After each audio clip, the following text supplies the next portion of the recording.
This is the scariest game I've ever played, and the only one I've ever stopped because of how scared I was. And by the end of this video, I hope you'll understand why. This is a game called Crawl, a short itch.io horror game, and while barely anyone knows about it, I think it does everything right in terms of making me terrified. Before I talk about why this is so scary, let me set the background so the rest of the video makes sense. The main story of the game is that 5 people went missing in a local cave system, and when people went to rescue them, they couldn't find the bodies, so the player, as a third party, went into the cave system to try and find them. As it's such a small cave system, the player can't reasonably stand, so as the name of the game suggests, the player must crawl, not only making it very slow, but also incredibly claustrophobic. Now, there are only 3 items the player can use while playing, which are an old camera that can only take one black and white photo before needing to be loaded with another film, a map to help traverse around the cave system, and finally, a wind-up flashlight. Additionally, all these items are on the player's front, meaning the player can't realistically turn back around with the risk of equipment breaking, causing complete darkness and loss of direction.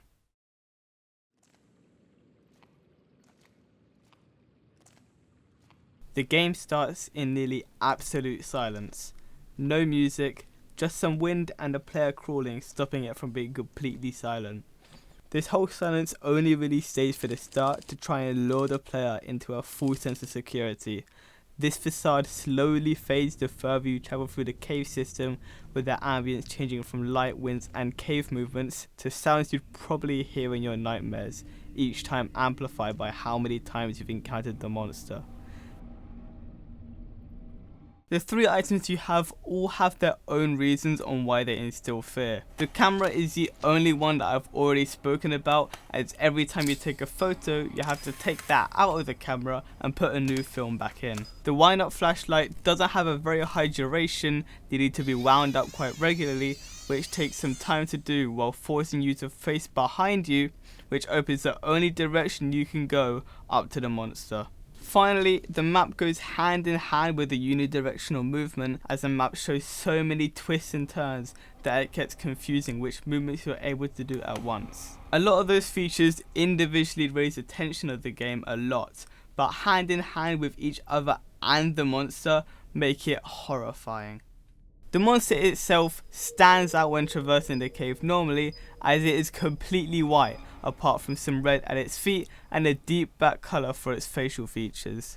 Not only does it standing out help jump scare the player when it appears, but the colour of the monster also helps completely blend it in, with the black and white style camera making it nearly invisible. In addition to how it can appear randomly, like at objectives or while using items, it really keeps the player on edge at all times. With this point about objectives, I feel like it's made in a way that at least once it will interrupt you right after capturing an objective, leaving you panicking and scrambling to get the camera unloaded and reloaded before it reaches you, which will fail basically every single time. However, one of the most unnerving parts of this game is how, while you're playing the game more, the monster seems to be toying with the player, as while it could easily finish the player off like it did with the other 5, it chose to slowly chip at the player and run off as if hunting the player was a type of game. If we look through the lens of the character we play, the setup done in the intro with the atmosphere, the items and how they set the scene would give no suggestion of any danger in the game, meaning there would be no reason for the character to need to leave at any point, and by the time the monster starts to appear, which is around halfway through the game, it will be at the point of no return, with no sensible way to escape, which I feel like the monster knows and did on purpose. From what it seems, the character could have attempted to escape, but they decided to instead try and get enough evidence, with a mindset shifting from get evidence and get out to stay alive long enough to get all the evidence they can. But what the character doesn't realise is that the monster lets the player get every bit of evidence the player can before abruptly ending the journey without the player even realising. The game ends with a paragraph saying, No one ventured into this cave ever again.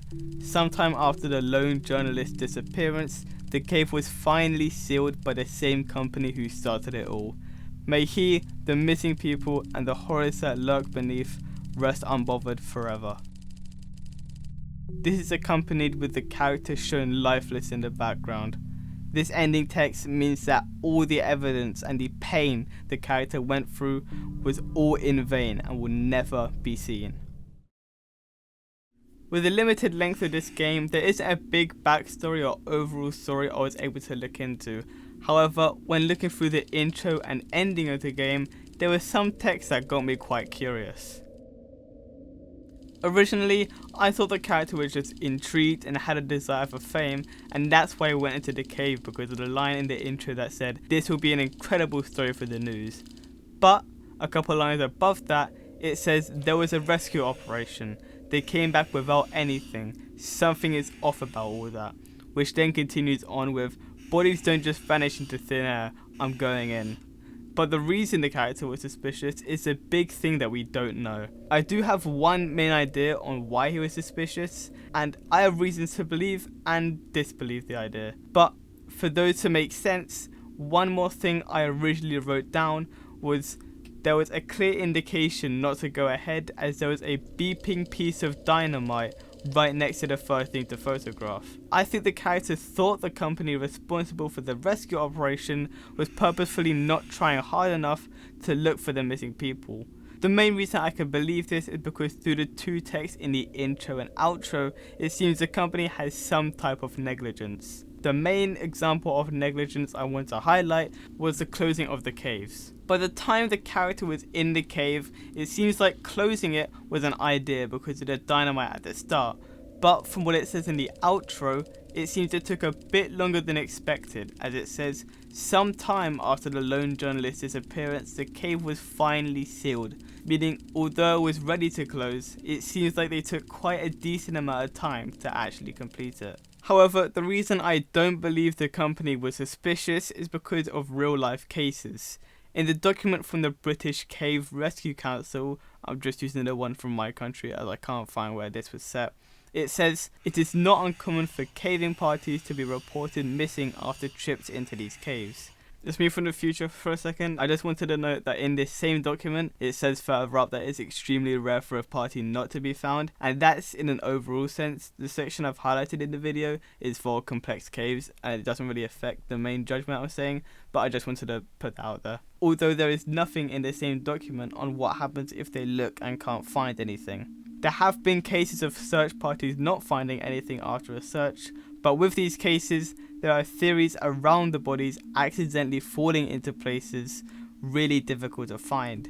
And I think this is shown perfectly in the game, because each time you come across a body, they seem to either be below a rock or hidden in some way where it would be difficult to find them. And normally, in real life this would be by accident, but I feel like it was purposefully done by the monster, as it was not only one or two, but it was all of them. And I feel like this is the most plausible theory, and not there being some secret to do with the rescue company. Although that isn't the main focus, I feel like it gives a better backstory for the game as a whole, and that in combination with the other aspects I've mentioned in this video makes a great game. But something else I feel the game does well is subtly prey on some overall fears, like the fear of the unknown and the fear brought on with not being able to release the evidence you got. But the one I want to focus on is the fear of being forgotten, and that is why the game is so scary.